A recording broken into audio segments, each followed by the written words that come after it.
I wanted to do a voice video today because I'm actually quite sick and I've got a cold, and it's been really hard to actually speak today. As you can hear, it's kind of groggy in the back of the throat, and though it does add some character to my voice, it's not the ideal voice I want to be speaking in when it comes to delivering my message. But what I thought I'd talk to you about with this is that even in this feeling of feeling sick and having a cold, I'm still using my technique. Technique overrules anything else. Before we can add color and tone and emotion to what we speak about, we have to have a technique. And your voice technique is going to be fundamental to any of the endeavors that you use your voice for. Whether you work in sales, you're going on a podcast, whether you work in tech and you want to be the other side of the screen to deliver a message about your business.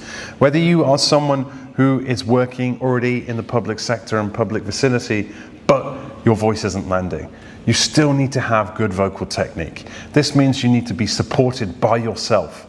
That means connecting to your breath, connecting to your diaphragm.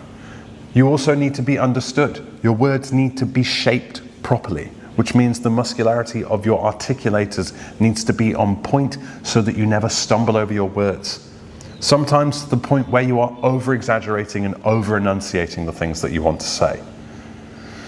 And last but not least, we want to hone your storytelling. Storytelling is the thing that's going to get you through all of the things in life that are going to help you get to the next level. Your story is unique to you. You are the most important person in this story, because you're the person who's telling it. And although you want that emotion and you want that message to land with other people, you still need to connect to it yourself. You can't have story that's disconnected from you, because if you do, it's going to come across inauthentic and not truthful. People who tell stories outside of themselves, it can come across as non-emotional, which means that doesn't always resonate with an audience. People resonate with things that they have connected with in their own lives, for the most part, or they want to at some point. And if you take away all of the emotion from your story, you're left to sound like a robot and really not clear and not really connecting. The human aspect of your story is the emotion. The human aspect of your story is you. So you should be connected to that. It took a while for me to find my voice. And even with my technique and my acting training and my voice training, I still didn't have a voice that was unique to me. My voice belonged to the stage and the industry of acting. Every decision I made was based around what other actors were doing, what was getting them employed, and what was being shown on television. And in a way, having to learn a received pronunciation accent for most of my work during my drama school training and working as an actor, it didn't feel authentic to me. And for years, I lived in London, where I was surrounded by people who had what would be known as a posh accent in England, but comes under the term of received pronunciation, which is a neutral accent that was created for radio and television that would remove the regional dialect and accents from the English accent. So if you've ever been to England, it's very clear that you only have to travel half an hour to 45 minutes and you'll hear another accent altogether. So having grown up in the countryside, south of Birmingham, where they sound like this, and where my granddad's from as well, I'd have to fit in with everyone else. I'd sound like them as well, like, innit? But when I moved to London, things changed. So I never really felt like I was speaking in my own voice. And sometimes it feels like I am performing a voice that isn't truthful to who I am. And I'll notice myself catching the point where I start to slip into old patterns and laziness of speaking. The received pronunciation accent uses a lot more muscularity.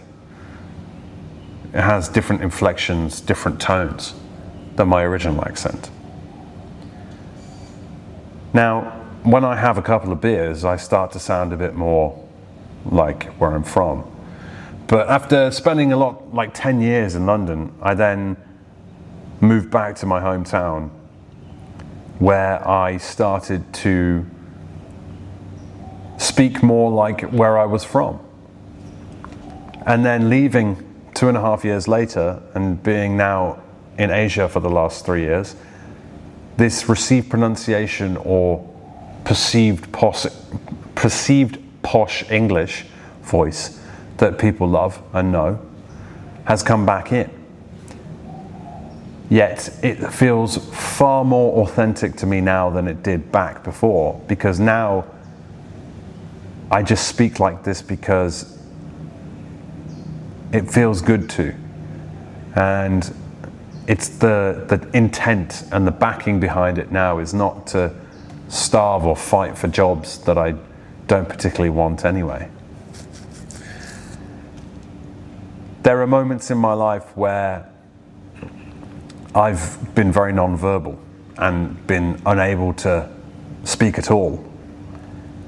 And I used to get very irate and anxious in settings such as, I remember going to All Saints, the clothing store, in my teens and just freezing up because everyone was really good looking and the clothes were really nice and I didn't think I looked good in the clothes, and I'd freeze up. And then even when I was like 18, 19, I'd be in a McDonald's, it's 1 a.m, it's after the club is ending, I see a girl that I really fancy, and I'd say to myself, one day when I'm a millionaire, I'll speak to her in my head. And I never did. So it's taken 14 years to understand that my voice is the voice that comes from me because of the experiences that I've had and the experiences that people should go through in life that help them grow, help them learn, and help them build the version of themselves that they actually want to be.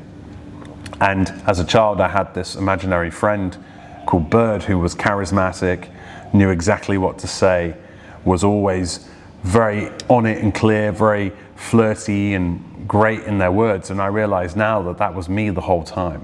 Whatever I was projecting in my mind was the version of me that I really wanted to be and knew deep down I was.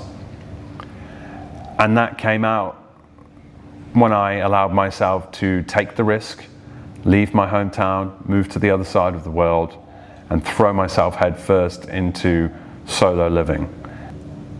For a long time, I thought I had to be a certain way in order to be received or to have attention paid to me, which made me overdo it. So I had the opposite of having a quiet and small voice. I had a very loud and obnoxious and carefree voice, which meant that I would do things to try and get attention, make noises, do funny voices, silly voices, and basically, probably, if I look at me now and would be around myself as a kid now, I'd probably see myself as a pain in the arse. But at the time you don't realize that because you're actually just looking for attention, because that's the only way you know how to get it.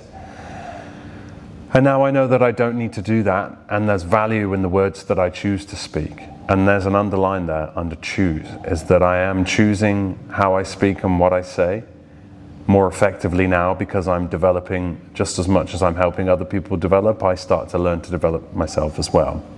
And after the years of experience of using a voice and my voice, and that allowing me to open doors for myself, get myself into situations, work and personal life, I now know that the voice that I do have, the one that has finally dropped and landed, even though there was technique there the whole time,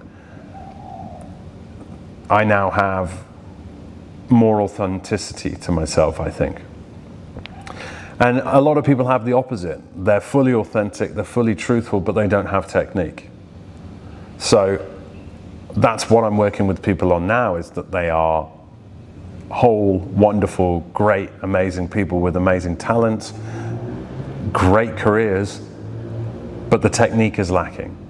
The technique to be able to connect to diaphragm, to ground themselves and breathe effectively and have thought-breath connection, which allows you to think through what you're about to say so that your thoughts land and you articulate yourself better, so you come across better, and it gives you more authority. These people are working on that, and I find that amazing.